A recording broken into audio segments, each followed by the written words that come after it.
1.5 महीने से अंतरिक्ष में फंसी नासा की एस्ट्रोनॉट सुनीता विलियम्स के बारे में अच्छी खबर आई है। नासा और बोइंग के इंजीनियर्स ने स्टारलाइनर स्पेसशिप के थ्रस्टर के परीक्षण का काम पूरा कर लिया है। स्पेसशिप की वापसी की योजना बनाने के लिए नासा और बोइंग इन परीक्षणों के पूरा होने का इंतजार कर रहे थे। पिछले सप्ताह के अंत में जारी एक अपडेट में कहा गया कि न्यू मैक्सिको में वाइड सैंड्स टेस्ट फैसिलिटी में Starliner reaction control system thruster का ग्राउंड परीक्षण पूरा हो गया है और अब टीमें डेटा समीक्षा पर अपना ध्यान केंद्रित कर रही है। सुनीता विलियम्स और बुच विल्मोर बीते महीने 5 जून को स्टारलाइनर अंतरिक्ष यान में बैठकर अंतरिक्ष में गए थे।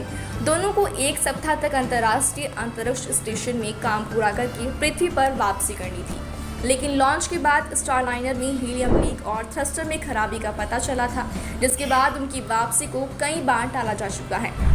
दोनों पिछले 1.5 महीने से स्पेस स्टेशन पर रुके हुए हैं। इंजीनियर स्पेस क्राफ्ट में समस्या को ठीक करके उसे वापसी के लिए तैयार करने में जुटे हुए थे। ताज़ा अपडेट में बताया गया है कि थ्रस्टर की गिरावट का निरीक्षण करना था ताकि टीमें इस बात को समझ सके कि उड़ान के दौरान कुछ थ्रस्टरों ने काम करना क्यों बंद कर दिया था। इसके साथ ही ये जानना भी था कि उन थ्रस्टरों को फिर से इस्तेमाल करने पर क्रू फ्लाइट टेस्ट के बाकी हिस्सों पर क्या असर पड़ सकता है। थ्रस्टर्स को नियंत्रित करने वाले हीलियम के टैंक स्टारलाइनर की लॉन्च से पहले ही लीक कर रहे थे, जिससे लॉन्च में देरी हुई थी। पिछले महीने अधिकारियों ने बताया था कि अंतरिक्ष यान में 70 घंटे की हीलियम है, जबकि इसे वापसी के लिए केवल 7 घंटे हीलियम की जरूरत है।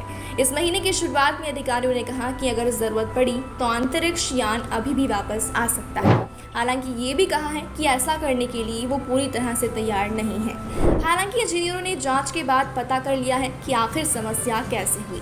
हालांकि इसके बावजूद अभी भी सुनीता विलियम्स के रिटर्न की कोई तारीख तय नहीं है। इसके बाद अब आखिरी अपडेट में नासा और बोइंग ने कहा है कि इस महीने के अंत में वापसी की उड़ान हो सकती है। सुनीता विलियम्स और उनके साथी बुच विल्मोर की अंतरिक्ष यात्रा की हर जानकारी हम आप तक पहुंचाने की कोशिश कर रहे हैं। उम्मीद करते हैं कि आप तक सही और सटीक जानकारी पहुंच रही होगी।